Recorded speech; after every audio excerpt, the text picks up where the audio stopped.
Oke, kita mulai ke distribusi random variable atau peubah acak ya, dan distribusi probabilitas. Oke, jadi di sini ya kata kuncinya adalah pertama sebenarnya peubah acak. Nah, ini sesuatu yang baru mungkin ya. Kemudian discrete ya, discrete. Nah, nah, kemudian distribusi probabilitas. Oke. Nah, sekarang kita lihat dulu apa itu peubah acak ya. Di peubah acak ini ada dua ya, ada discrete, ada continuous ya. Ada discrete, ada continuous. Ini penting ya, membedakan antara discrete dan continuous ya. Oke, mungkin ada pemahaman ya, kalau eee, sebentar, ini pennya pindah, kontrol P, kontrol P, ubah jadi pen stroke pointer. Oke, karena belum bisa diedit. Oke, mungkin membedakan, yang pertama adalah membedakan ya, discrete dan continue ya. Nah, karena banyak yang keliru ini membedakan ya. Discrete ini artinya, dia isinya itu terbatas ya, finite. Ya, anggotanya discrete itu terbatas. Sementara kalau, continue ya, jadi anggotanya itu dia, tak hingga ya. Ini anggotanya itu terbatas, finite. Contoh, jadi mungkin ada pengertian, oh kalau discrete itu berarti yang bilangan bulat ya, 1, 2, 3, 4. Kalau continue itu yang setengah, 0,5, 3,2 kayak gitu. Itu tidak sepenuhnya tepat ya, tidak sepenuhnya tepat. Oke, jadi contohnya seperti ini ya. Contohnya misalkan discrete itu, kumpulan, ukuran baju ya, kumpulan ukuran baju. Kalau Anda lihat ukuran baju atau hem atau kemeja itu kan ada yang ukurannya, mungkin mulai dari yang kecil ya, mungkin saya agak lupa ya, mungkin 12 sampai 17. Tapi di sini dia ada ukuran 16,5, ada ukuran 15,5 gitu. Nah, ini masuknya adalah discrete. Nah, ini adalah masuknya discrete ya. Ini discrete karena makanya dia tertentu. Ukuran baju itu dia mungkin, dari angka 12 sampai 17 ya, tapi dia tertentu, 15,5, 16,5 ya, kayak gitu. Oke, ini, contoh discrete ya, ukuran ukuran baju yang standar ya, yang hem ya. Nah ini, discrete karena apa? Walaupun ini angka ya, tapi dia angka komanya ini dia tertentu ya, 15,5, 16,5. Nggak ada ukuran baju 16,3, nggak ada, 15,2 nggak ada, adanya setengah, 16,5. Jadi dia terbatas ya. Sementara kalau continue itu dia, tak terbatas ya. Misalkan, ga misalkan apa ya, gaji ya, gaji karyawan, gaji karyawan ya. Gaji karyawan kan, itu berarti bilangan ya, bilangan angka ya. Mungkin dari, 0 ya, atau enggak digaji sampai dengan tak hingga, atau bahkan, walaupun kita buat rentang 1 juta misalkan, sampai dengan, 10 juta, heeh, ya kayak gini. Ini pun jumlahnya tak hingga juga ya, ini tak hingga juga. Walaupun kita sudah kasih batasan kayak gini, tapi karena gaji karyawan, nah jadi misalkan gaji 1.111.111,111 ada ndak? Ada ya. Makanya jumlahnya di sini walaupun kita kasih rentang itu, tetap tak hingga. Makanya di sini nanti kalau, continue itu salah satunya Anda pernah bikin histogram ya. Histogram itu memakai rentang. Nah itu untuk menggambarkan yang distribusi continue. Biasanya untuk gaji karyawan itu rentangnya dari sini sampai sini ya, gitu. Oke, jadi itu pengertiannya discrete dan continue. Discrete itu anggotanya terbatas. Kalau continue anggotanya itu tak hingga. Ya, bukan berarti minimalnya tak hingga atau maksimalnya tak hingga, tapi anggotanya tak hingga. Antara angka 1 dan 2 ya, walaupun selisihnya cuma 1 itu kalau misalkan continue itu dia juga tak terbatas, ya. Contohnya apa? Contohnya misalkan jarak ya, jarak, eee, atau diameter sebuah paku ya. Nah, dia mungkin, walaupun antara angkanya 4 sampai 5 senti ya, tapi jumlah anggotanya tidak terbatas ya, makanya dia kontinu. Beda misalkan ukuran baju, terus apa lagi ya, sesuatu yang standar itulah, yang standar kemudian di apa ya, didiskretkan ya, didiskretkan. Ukuran sepatu kan ada mulai dari berapa, 38, 39, 40 dan sebagainya. Heeh, itu diskret ya. Oke, jadi itu pengertiannya itu ya. Nah, kita lanjut ya. Di sini Anda sudah pernah, mempelajari mengenai frekuensi relatif ya.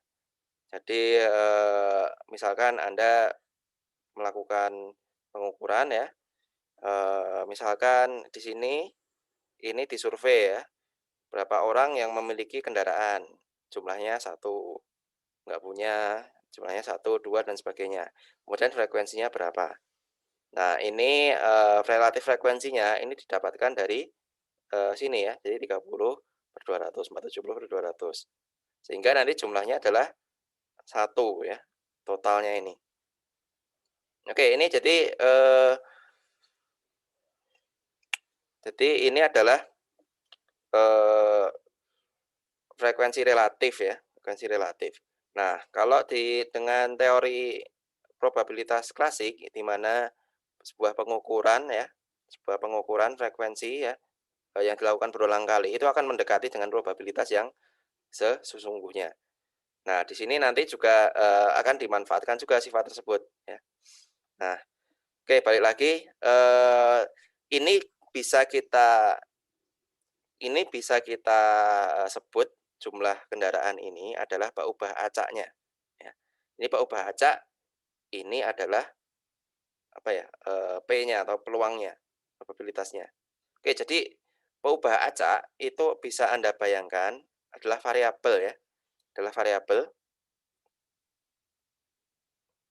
Nah nah gini aja, adalah variabel paubah acak adalah X-nya ini ya, X-nya ini adalah P ya, atau ini misalkan Anda terbiasa Y kan, Y sama dengan Fx ya, atau P ya, P sama aja Fx.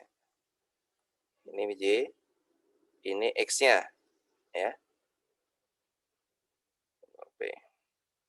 Nah ini adalah, paubah acak ya. Jadi ini jumlah kendaraan, ini, frekuensi relatif atau peluangnya ya, kalau di teori probabilitas klasik ya, atau Y-nya ya.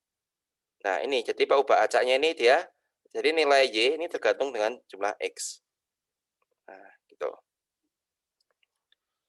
Jadi random variable adalah variabel ya, ya, yang nilainya itu menentukan outcome ya. Di random variable atau X-nya ini adalah variabel yang menentukan outcome atau Y atau P ya. Oke, banyak sekali, contoh dari discrete random variable ya. Misalkan jumlah, kepemilikan kendaraan, jumlah rumah, ada blok, jumlah, ikan ya, jumlah ya, discrete ya. Nah, kalau continuous ini, random variable ya, random variable tapi dia, X-nya ini continuous ya, X-nya ini continuous. Kalau, discrete ya, dia X-nya ini adalah discrete ya. Ini jumlah, ini adalah biasanya kalau jumlah itu dia tertentu ya. Karena apa? Karena jumlah kan biasanya bilangan bulat ya. Jumlah telur, ya jumlah telur itu discrete ya. Jumlah telur ayam kan kalau nggak satu, 2, 3, 4 ya. Nggak ada jumlah telur 2,5, 2/4 ya. Jumlah kendaraan, jumlah rumah ya, discrete. Berarti ya, seperti saya bilang terbatas ya. Oke, kalau yang, ini, kalau yang continuous itu misalkan, panjang, waktu, kemudian jumlah jumlah, susu ya, tapi dalam galon atau liter ya. Berat, harga. Nah, itu adalah random. Sorry, itu adalah continuous. Oke, kita lanjut. Nah, probability distribution dari discrete random variable ini adalah sebuah distribusi yang menunjukkan ya semua nilai dari random variable ya, dan berapa dari corresponding probabilities-nya ya. Oke, jadi nanti kita sudah sepakat ya output dari ini ya, output dari random variable ini bisa katakan fx ini ya. Oke, karena ini discrete maka kayak gini. X-nya ini tanda kurung ya. Oke, jadi Anda bisa bayangkan ini X, ini fx. Nah, karena discrete ya jumlahnya tertentu kan. Nah, jadi distribusi ini berarti ini ya dia ngelis semuanya ya. Misalkan kalau misalkan ininya sama, nilainya sama dalam beberapa waktu beberapa ini, maka kita bisa gambarkan seperti ini ya. Atau yang lain ya, bentuk yang lain. Jadi yang namanya fungsi kan, ini kan namanya fungsi ini bebas ya. Bisa kayak gini ya. Nah, jadi kalau tadi ya jumlah car tadi kalau dibuat grafik itu bisa seperti ini ya, number on vehicle X, misalkan number on vehicle tadi. Oke, jadi ini distribusinya. Jadi grafik distribusi ini seperti ini. Jadi menggambarkan fungsi dari X ke Y atau probabilitasnya. Nah ini karakteristik dari probability distribution ini adalah, nah ini yang penting ini nih. Jadi untuk tiap-tiap nilai ya, tiap-tiap nilai, misalkan tadi ini saya gambarkan seperti ini ya. Tiap-tiap 0 px ini x, ini tadi fx ya, bisa kita tulis px ya. Nilainya ini kurang dari 1 ya, 0 px kurang dari 1 ya. Jadi nilai ini masing-masing ini antara 0 sampai dengan 1 ya. Antara 0 sampai dengan 1. Ini jadi nggak mungkin ini lebih dari 1. Ini berarti salah. Kemudian jumlahnya px-nya ini, jumlah ini garis-garisnya ini kalau dijumlah ini sama dengan 1 ya. Sama dengan 1. Oke. Itu sifatnya itu ya. Jadi ini pasti lebih kurang dari 1. Terus kemudian ini jumlah pasti 1. Oke. Contohnya seperti ini ya, px-nya ini, kemudian ini random variabelnya. Ini jadi tadi contoh yang untuk jumlah kepemilikan kendaraan tadi. Nah, ini kita bisa lihat ya. Ini misalkan ada pertanyaan seperti ini, manakah yang termasuk distribusi probabilitas yang valid ya. Nah, Anda bisa lihat ya. Oke, kita lihat ya. X-nya ini bebas X tuh. X itu bebas 0, 1, 2, 3, 2, 3, 4 atau mulainya dari enggak dari 0 juga boleh ya. Kita lihat di sini ini nah C jelas salah ya karena dia ada minus 20. Salah. Kemudian ini kalau dilihat sekilas itu benar ya, sekilas ini positif semua. Tapi benar nggak jumlahnya, sigmanya itu sama dengan 1. Nah, ini coba dijumlahkan. Kalau nggak salah sudah ada nih sini. Oke. Ini kalau dari pembahasan ini dijumlahkan dengan 1 ya, berarti ini benar. Ini kalau dijumlahkan ya, ini 19, 50, 50, ini 0,75 kalau nggak salah. 0,85. Ini kalau dijumlahkan 0,85. Ini salah ya, karena dia tidak dari 1. Maka yang benar ini. Jadi positif antara 0 sampai dengan 1. Kemudian jumlahnya ini, sigmanya ini sama dengan 1. Oke.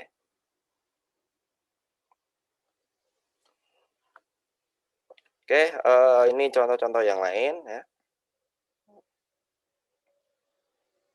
Anda bisa ini contoh yang lain ya. Jadi ini probabilitas, ini perubahan acaknya, kemudian ini adalah outcome-nya. Nah, oke. Oke,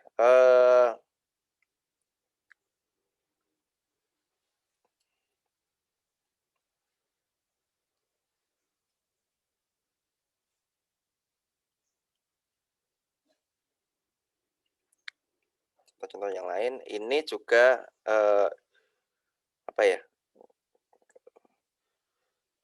Ini dari soal cerita ini diturunkan ya dari apa namanya? Misalkan sebuah survei ya, sebuah survei 60% mahasiswa itu 60% mahasiswa itu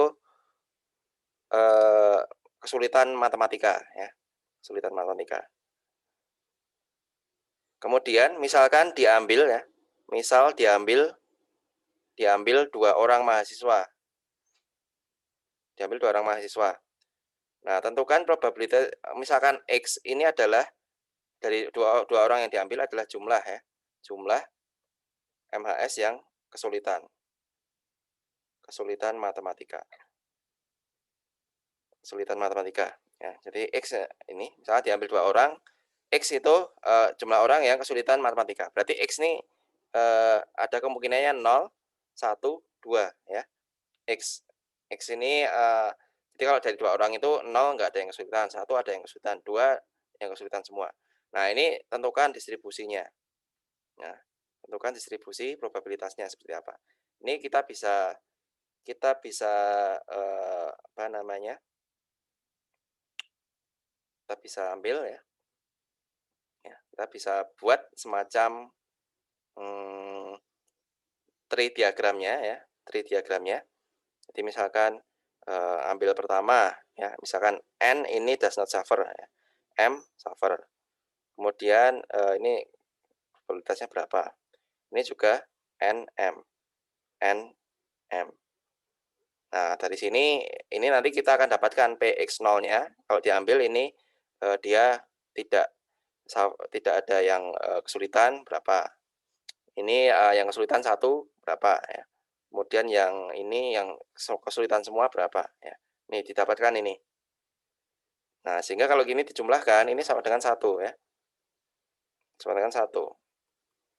Ini grafik perubahan acaknya, kemudian ini sama 1. Oke. Itu ya. Ini jadi kita lihat ya, ini soal ya, ini soal cerita ya. Soal cerita, angkanya cuma 1 aja ya. Angkanya cuma 1, tapi ini kita bisa kembangkan ya. Kembangkan ini jadi seperti ini ya. Jadi seperti ini. Ya, itu makanya ini matematikanya juga simpel ya, cuma penjumlahan perkalian ya. Tapi ini ya butuh pemahaman untuk mencerna. Ya. Oke, kemudian parameter statistik deskriptif dari min dan dari random variable ya. Ini ada min dan standar deviasi ya. Ini sudah Anda pelajari di apa namanya? Dengan Pak Irwan ya. Statistik deskriptif ya. Ini secara umum sama ya. Ini jadi rata-rata ya. Rata mu ini jadi jumlah X dikali P X ya. Oke, jadi rata-ratanya ini dikali ini, tambah ini kali ini, tambah ini kali ini, tambah ini kali ini. Ya, begitu. Ini rata-ratanya, minnya, nyari min ya. Min sigma X kali PX ya. Ini artinya berarti X dikalikan PX. Di sigma kan, sigma itu berarti total kan, akumulasi. Ini X kali PX, X kali PX. Nah, sehingga didapatkan rata-ratanya ini 1,8 ya. Oke, jadi ini contoh soalnya diketahui dari grafik ini, dari probabilitas ini diminta cari rata-ratanya. Nah, kemudian standar deviasi, ya standar deviasi ya memang lebih lebih kompleks ya rumusnya ya, tapi mudah ya. Anda nyari mu dulu ya, silahkan ke belakang. Nyari mu dulu, mu-nya tadi rata-rata kan. Kemudian ini di sigma ya, sigma x kuadrat dx min mu ya. Oke, jadi intinya kalau Anda bingung, Anda ngapalkan aja rumusnya, boleh ya. Anda bingung, Anda rumusnya ini di ya nanti kalau saya ujian model saya itu rumusnya Anda boleh tuliskan di kertas ya. Oke. Intinya mu dan standar deviasi ya, itu sudah Anda pelajari di dengan Pak Irwan ya. Itu dari ada data ya, data kemudian rata-ratanya berapa, standar deviasinya berapa. Nah, ini datanya ini adalah dalam bentuk probabilitas eh, random discrete ya, distribusi probabilitas discrete. Datanya berupa itu. Nah, itu gimana nyarinya? Itu secara umum sebenarnya hampir sama ya, tapi di sini lebih ditekankan pada rumus matematisnya. Oke, itu tadi adalah mencari min dan standar deviasi. Nah, ini ya cara yang mudah sebenarnya Anda bisa breakdown ya. Kalau Anda ada Excel ya atau Anda pekerjakan di kertas ya, Anda breakdown apa namanya? Pakai tabel dan kolom ya. Ini X-nya berapa, PX-nya berapa, X PX berapa, X kuadrat berapa, X kuadrat PX berapa. Nah, jadi nanti ada kalkulasinya mudah ya.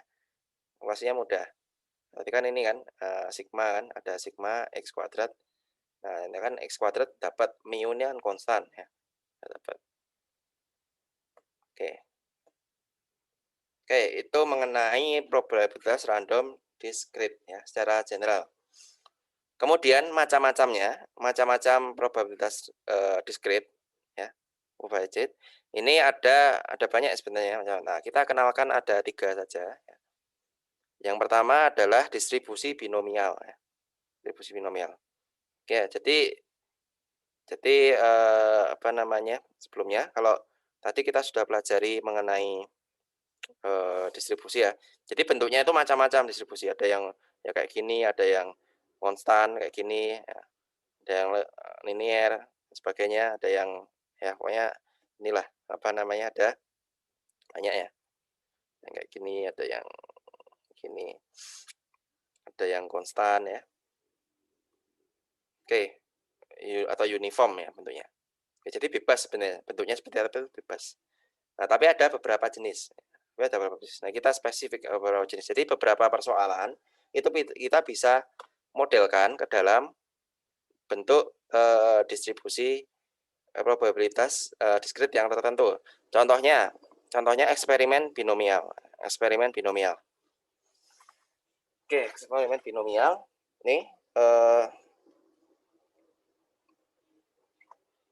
Ini adalah berarti eksperimen yang dia terdiri dari n identical trial. Jadi trialnya, percobaannya itu identiknya. Misalkan toss coin 2 kali toss coin atau 3 kali toss coin. Jadi toss coin yang pertama dan yang kedua itu dia sama, identik. Ya. Kemudian hanya memiliki 2 possible outcomes. Toss coin tadi cuma ada 2 ya possible-nya ya, cuma yang tail dan head. Ya. Kemudian probabilitasnya dalam tiap outcomes-nya atau tiap trial-nya itu konstan ya. Jadi kalau koin tadi setengah ya. Nah, itu untuk selanjutnya setengah-setengah juga ya. Jadi dia tidak berubah, konstan. Kemudian trial-nya ini independen ya. Independen ya, tidak berhubungan ya. Oke, jadi seperti itu sifatnya ya. Contohnya toss coin ya. Toss coin kemarin kita cuma bahas sekali 2 kali toss coin. Nah, sekarang kita kalau misalkan 10 kali toss coin ya. 10 kali toss coin. Ini toss coin-nya ini ya ini disuruh identifikasi ya 10 kali. Ini trialnya 10. Possible outcome-nya ada 2. Kemudian dia probabilitasnya setengah dan setengah.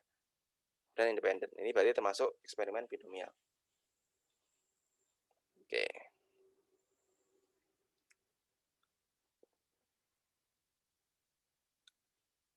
Nah, ini jadi independen ya. Ingat ya, independen ini sifat independen Anda sudah kita kemarin sudah, pelajari di pertemuan kemarin, tentukan dependen dan independen, ya. Ini juga yang kalau nggak salah kemarin juga, eee, contohnya dependen dan independen, menentukan di DVD player ini. Oke. Oke, ini next ya, ini jadi untuk ngecek ya, untuk ngecek apakah apakah dia eksperimen binomial atau enggak ya. Kalau sudah kalau sudah ngecek dia eksperimen binomial, maka di sini, kita bisa tuliskan ya, bisa tuliskan formula untuk apa namanya, distribusi binomial ya. Oke, jadi seperti saya sebutkan tadi kan, fungsinya itu bebas kalau kalau, di distribusi probabilitas. Nah, tapi kalau distribusi binomial ini ada rumusnya tertentu ya. Jadi fx atau px ini sama dengan fungsi dari x ya. Ini n, c kombinasi x, p dan q ini adalah probability dari sukses ya. Q berarti failure. Kan kita tadi sudah sepakat kalau output dari binomial ini cuma ada 2 ya. Jadi kalau nggak fail, sukses, kalau nggak PG, nah ini berapa kali. Oke, ini dicontoh, nah contohnya ini ya, contohnya misalkan, jadi di sebuah kumpulan DVD player itu, 5%-nya itu defect ya, defect. Berarti 95% itu dia, apa namanya, 95% itu dia, tidak defect ya, bagus. Misalkan diambil 3 kali ya, ngambil 3 kali, nah berapa kemungkinan kalau DVD-nya ini, eee, defektif ya, DVD-nya defektif. Salah satu exactly one of these 3 DVD ini defektif. Anda bisa selesaikan dengan tree diagram.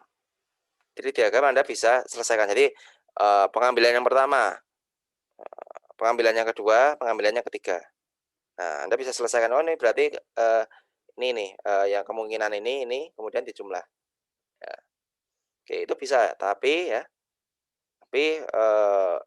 kalau misalkan ngambilnya 10 DVD atau lebih dari 3, ya tentu penghitungannya tree diagramnya bisa semakin kompleks ya. Ini perhitungannya seperti ini ya, 451, 451, 451. Oke. Oke, nah Anda bisa selesaikan ya, Anda bisa selesaikan dengan cara pakai formula ya. Jadi ini, pakai tree solution ya, tree solution kayak gini. Anda bisa pakai formula tadi ya, formulanya yaitu P, X-nya sama dengan 1, itu sama dengan, eee, C ya, NX, P, X, Q, N min X. Oke, jadi ini, X-nya sama dengan 1 ya, N-nya sama dengan 3 karena ngambil 3 ya. Maka kombinasi 3, 1. Kemudian sukses ini artinya yang diambil tadi tidak efektif. 0,5, 0,05 ya, dipangkatkan X 1, kemudian, number of failure kan berarti kalau ini 5%, artinya kalau yang bagus berarti, apa namanya, 1 kurangi 5% atau 95%, pangkat N min X, 2. Nah, hasilnya didapatkan adalah ini, sama hasilnya ya, 0,35, 34, sama, hasilnya sama. Oke, jadi, ini mempermudah ya daripada Anda bikin tree diagram, eee, dengan tree diagram kalau yang diambil DVD-nya tadi nggak hanya 3 tapi 10, 20, 100. Nah itu, tentunya perhitungannya pakai tree diagram tentu akan makin panjang, makin kompleks ya. Ini harus cabang lagi sampai dengan, misalkan 10 ya. Tentunya akan luas ya, sehingga ngitungnya juga akan makin kompleks. Nah ini disimpelkan dengan probabilitas ini, rumus ini. Oke, ini bisa Anda buat grafiknya juga ya. Jadi kalau Anda pengen, apa namanya, ngitung ya dari, semua kemungkinan, Anda bisa bikin ya, grafiknya kayak gini. Nah ini nanti, totalnya ini nanti jadi 1 ya, sigmanya ini sama dengan 1.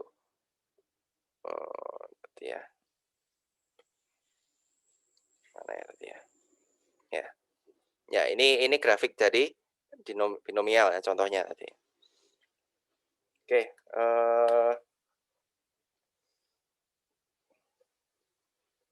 nah ini, diperlukan kemampuan untuk mencerna soal juga ya, karena banyak kan soal-soalnya cerita.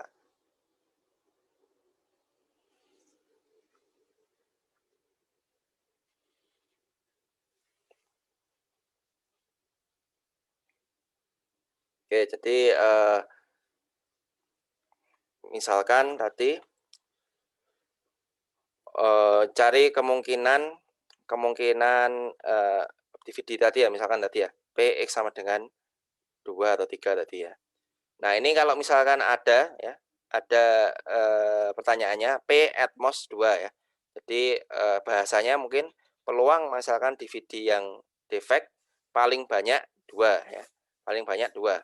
Ini berarti bisa kita kita simpulkan, itu berarti P0 ini masuk, P1 ini masuk, plus P2 ini masuk ya, 2 ini masuk.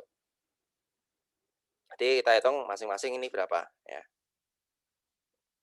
Atau at least 3 ya, berarti, yang P3, 4, 5, 6 itu masuk ya.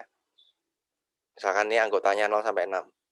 Oke, jadi, ini, kita lihat dari bahasanya juga, dari, yang diminta dari persoalan tersebut ya. Gimana sih? Oke, ini soal dalam bahasa Inggris ya.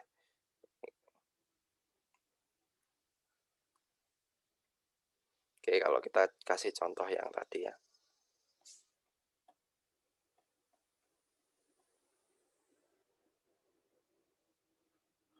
Bisa aja, ini kan diminta ya, peluang kalau misalkan DVD-nya 1 itu defektif. Ya, ini kan diambil 2. Kalau misalkan, peluang DVD-nya paling banyak 2 ya, paling banyak 2 yang defektif.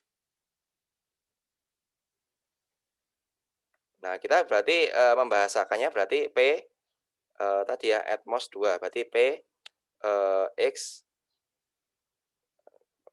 2 paling banyak. Nah, ini kan berarti P, X-nya 0 ditambah P1 tambah P2, kayak gini. Jadi, nanti Anda hitung masing-masing ini berapa P1, P2. P0, 1 sampai 2. Oke, jadi tergantung pertanyaannya ya, tergantung pertanyaannya. Ini ya, ini saya wanti-wanti untuk memahami apa yang diminta persoalan ya, karena dalam sebuah cerita, soal cerita.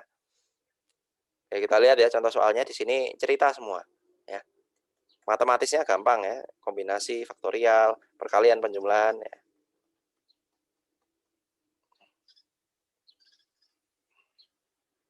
Oke, oke, next. Nah, ini untuk mencari mean dan standar deviasinya. Mean dan standar deviasinya ini sebenarnya rumus dasarnya tadi ya, rumus dasarnya tadi, tapi kalau disimplifikasi dalam binomial ini bisa disimplifikasi seperti ini ya, jadi simplifikasi. Tapi rumus dasarnya sebenarnya kemarin tadi general tadi itu, pakai rumus yang tadi bisa ya, pakai rumus yang ini bisa, khusus untuk yang binomial. Oke, itu binomial. Nah, sekarang kita lanjut yang kedua, yaitu adalah hypergeometric. Hypergeometric probability distribution ya. Nah, hypergeometric distribution ini jadi di sini, bedanya itu tadi, sama ya, outcome-nya itu, trial-nya itu sukses dan failure ya. Tapi di sini ada jumlah elemen dalam, populasinya ya. Oke, jadi misalkan seperti ini ya, jadi, dibagi beberapa grup ya. Jadi misalkan, sebuah pabrik ya, sebuah pabrik ini dia, menjual kepada, eee, pabrik otomotif ya misalkan. Jadi misalkan, dia mengirimkan 25 buah part ya, 5-nya ini defektif, ya.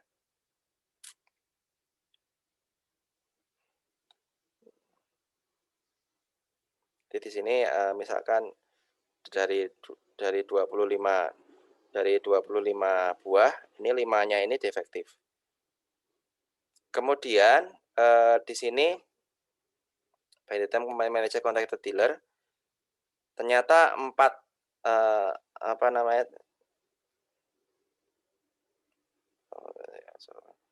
4 auto parts oke, ternyata di sini diambil 4 ya, diambil 4 buah diambil 4 buah. Nah, ini berapa kemungkinan dari 4 ini 3 defect, 1, good ya.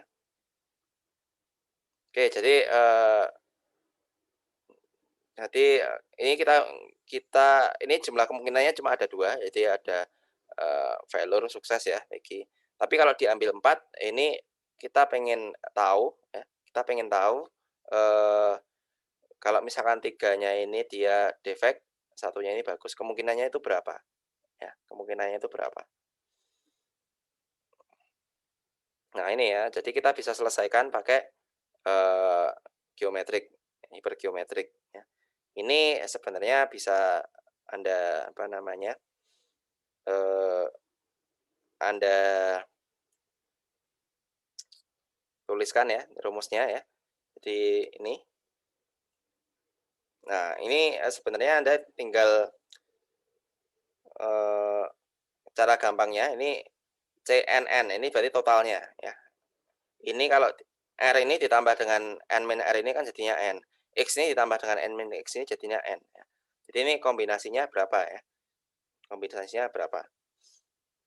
Oke, jadi di sini, kita ambil, ini yang bawah ini totalnya ya, berarti 25 buah ya. Jadi dari 25 buah ini diambil 4 ya, 25 buah diambil 4. Kemudian kita tahu ya, karena dari 25 buah itu 20 itu yang bagus, itu berarti sorry 20 itu yang bagus ya berarti ya? Iya 20 itu yang bagus, 3-nya bagus. 5 yang jelek, kita ambil 1 yang jelek. Nah ini kita selesaikan dengan kombinasi. Nah, itu. Jadinya seperti ini, ya. Oke. Ya, kalau saya sarankan Anda pahami contoh soal ya, Anda pahami contoh soal. Mungkin kalau, memahami definisi itu agak sulit, kita lihat contoh soal aja di sini. Ini jadi, kita dari 25 buah itu kita ambil 4, dari 20 buah yang bagus diambil 3 yang bagus, dari 5 yang jelek diambil 1 yang jelek. Kan jadinya total dari 25 kita ambil 4 yang be 4 kita ambil 4 buah. Nah, kemungkinannya X-nya ini, X yang bagus 3 ini berapa? Oke. Itu adalah hipergeometrik. Kemudian yang terakhir ini adalah, Poisson ya. Poisson ini, distribusi biasanya digunakan untuk menghitung ya, jumlah kejadian ya, jumlah kejadian. Jumlah kejadian atau occurrence ya. Nah, misalkan di sini X, ini, jumlah occurrence-nya ini X ya. Oke, jadi contoh distribusi Poisson ini adalah jumlah kejadian, misalkan ya, eee, jumlah kejadian kalau di jalan raya, jumlah kejadian tabrakan ya, di jalan raya ya, dalam 1 minggu, ya dalam 1 minggu. Oke, misalkan di depan UNS itu ada lampu merah ya, jumlah kejadian kecelakaannya itu ada berapa? Ini berarti X itu jumlah kejadian dalam 1 minggu misalkan. Itu, jumlah kejadiannya cuma ada 1, ini berapa? Jumlah kejadiannya ada 2, ada berapa? 3 ada berapa? 4 ada berapa? 5 ada berapa? Ini ciri-cirinya ya, ciri-cirinya ini kalau jumlah kejadiannya yang kecil ya, itu dia, kecil dulu, kemudian dia akan, naik di sebuah rata-rata tertentu, kemudian dia akan, semakin banyak kejadian, dia akan kemungkinannya semakin kecil. Nah, kayak gitu. Nih, itu Poisson ya. Ini bisa kita bisa, gambarkan distribusinya itu dengan ini ya, rumusnya ini. Lambda X dikalikan eksponensial pangkat minus lambda bagi X faktorial. Lambda ini adalah rata-rata, ya, rata-rata kejadian, jumlah rata-rata. Kemudian E ini diaproksimasi 2,71828, ya, pangkat minus lambda.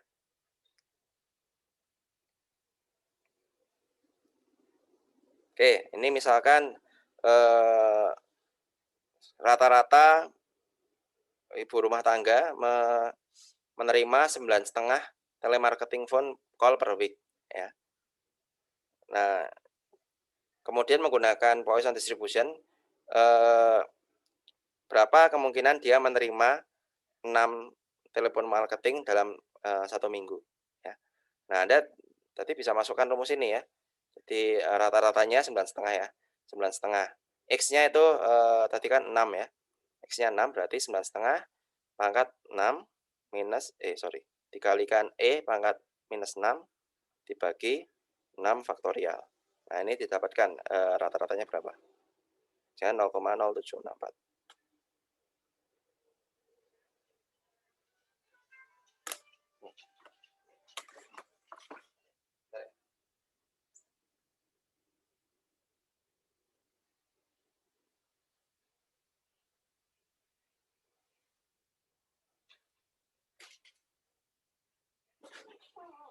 Oke.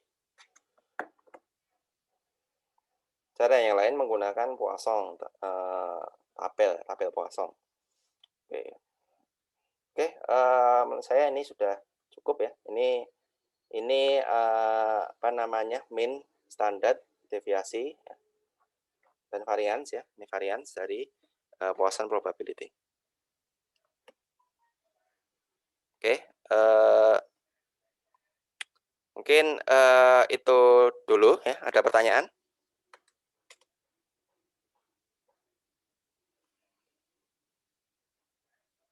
Silahkan kalau ada pertanyaan. Ini Anda baca-baca lagi slide-nya ya, dipahami contoh soalnya. Nanti kalau ada contoh soal varian yang lain, Anda tinggal mudah aplikasinya.